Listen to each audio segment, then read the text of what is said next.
Well, we're on our way out to the Port of Los Angeles, which is to say San Pedro, which is to say Long Beach Harbor, which it's all one huge, huge, huge complex. Not your usual tourist destination, no.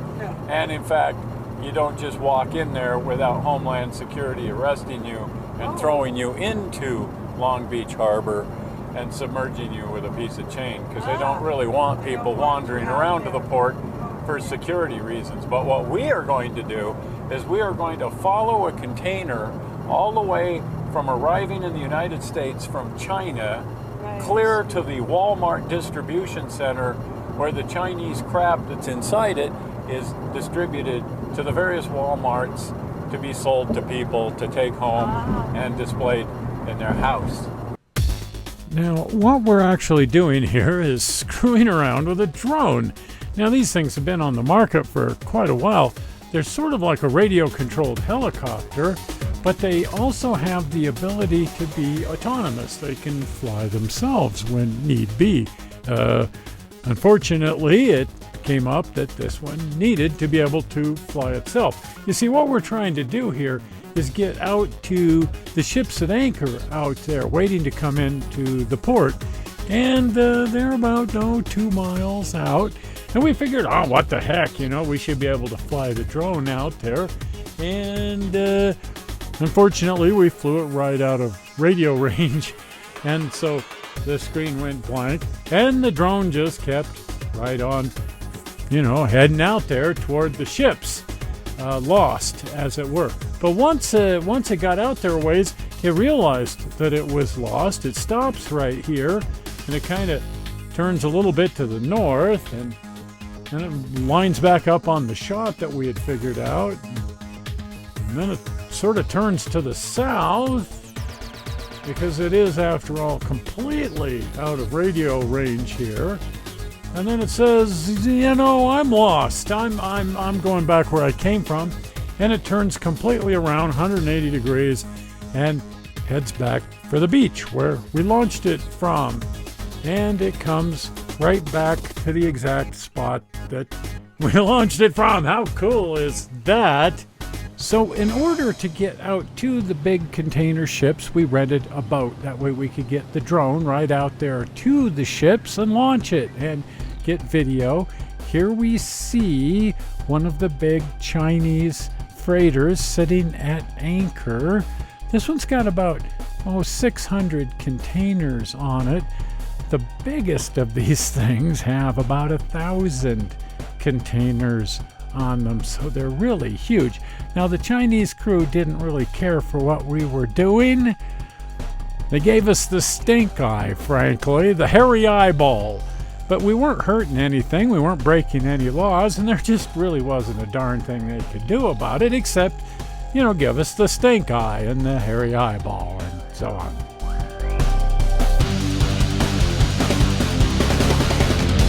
So, in order to get even cooler footage of the harbor, we also rented a helicopter. Now, if you really want to see something cool like the harbor, this is a great way to do it. Just rent a helicopter. You can fly over any part of the port. This is Casey and Ian, his son. What we're doing here, actually, you see, is shooting a documentary on container ships and Chinese trade with the United States. Yes, it's a feature, and I'll let you know when that's coming out so that you can buy the DVD or the download or whatever the heck. But here we are over the port, shooting from the helicopter. The port is absolutely huge. It's about 26 square miles of port facility here where they're unloading and loading ships. They unload all of the, the Mardi Gras beads and stuff, and then they reload the ships quite often with just empty containers. A lot of what they're sending back is compressed paper, scrap paper, because they need to box stuff up, and they keep running out of cardboard. So they take back recyclable cardboard. They also ship out some of the Chinese electronics and stuff to trade with other parts of the world, because the United States does that. They trade with China, and then they resell the Chinese stuff to places like Singapore. So that's kind of weird that it comes here from China and turns right around and heads back to Singapore.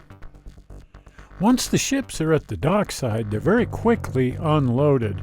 Each crane operator can pull a container off in about 3 minutes, and then they set it on some little temporary tractors, and they're moved over and just set on the dock, and then they're loaded onto trains or sometimes trucks and hauled out. There's a new 4-track wide main line out of the port area to get this stuff out of here as fast as humanly possible. You figure a ship the size of this one, once all of the containers are over on the dock, if you were to sit them end to end on a train, it's 8 miles long. So if they're going to turn one of these things around in 24 hours, they got to get it loaded onto trains and out of here as fast as humanly possible. There are currently 14 ships sitting at anchor waiting to be unloaded, and they're losing $1.5 billion, that's billion dollars per day by having that stuff just sitting there like that. So, you could say that they're motivated to turn this stuff around really, really fast. Now, there's a couple of good reasons why these things are loaded onto trains instead of trucks. For one thing, only trains can deal with this extreme number of containers. Also, air pollution becomes a problem because the trucks are much more polluting.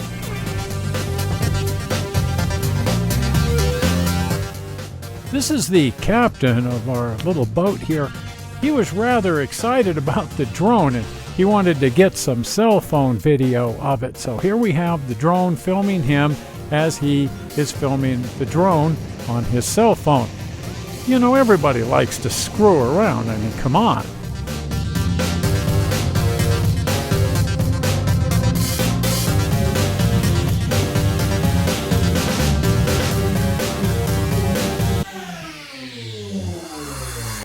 The port is also just sort of a fun place to visit. Here we see the Queen Mary. There's also a Russian submarine and even a battleship here if you want to look at that.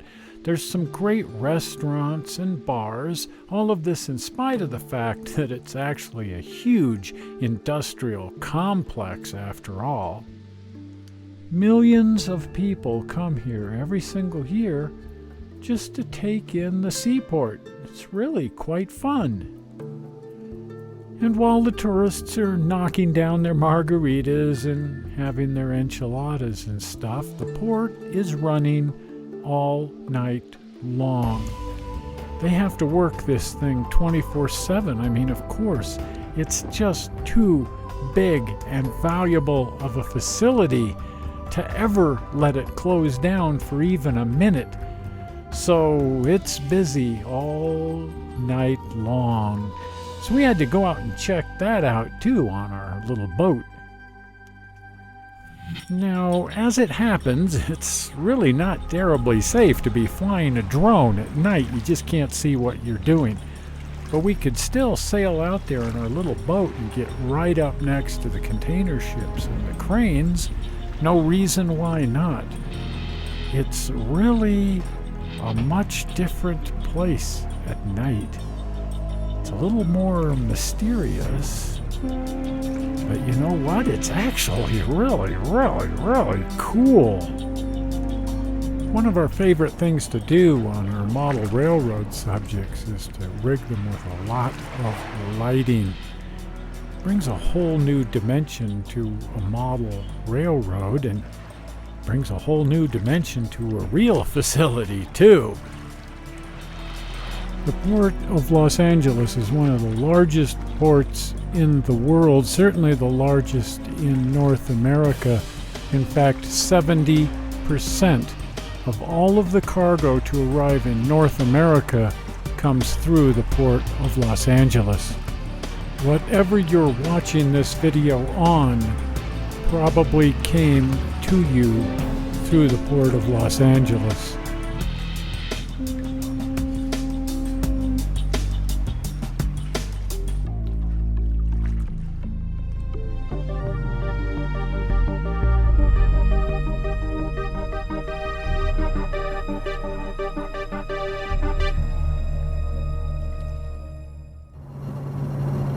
Well, that's the port of Long Beach. Wow. Is that something? That is something. Wow. I think that port is about the same size as Manhattan. At least. It's as big as a lot of major cities, and it's just a port complex. It's mind-boggling. It's huge. Yeah. It's really cool to see.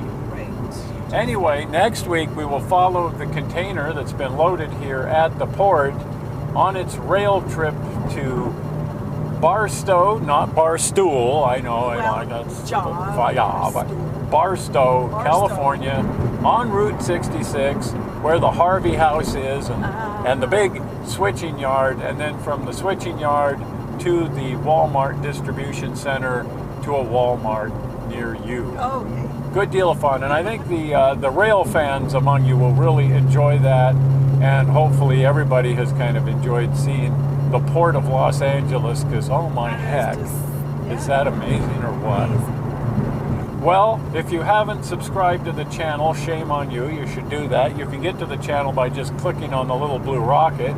Easy way is click on this blue button that's popping in up here. That takes to the channel and subscribes you. And just like that, you are a subscriber to Toyman Television. Well, we're not sure how you found this interesting and informative video online, but we hope you didn't find it boring. No. And we will see you here next week as we follow our container to Barstow and then on to St. George. Hey.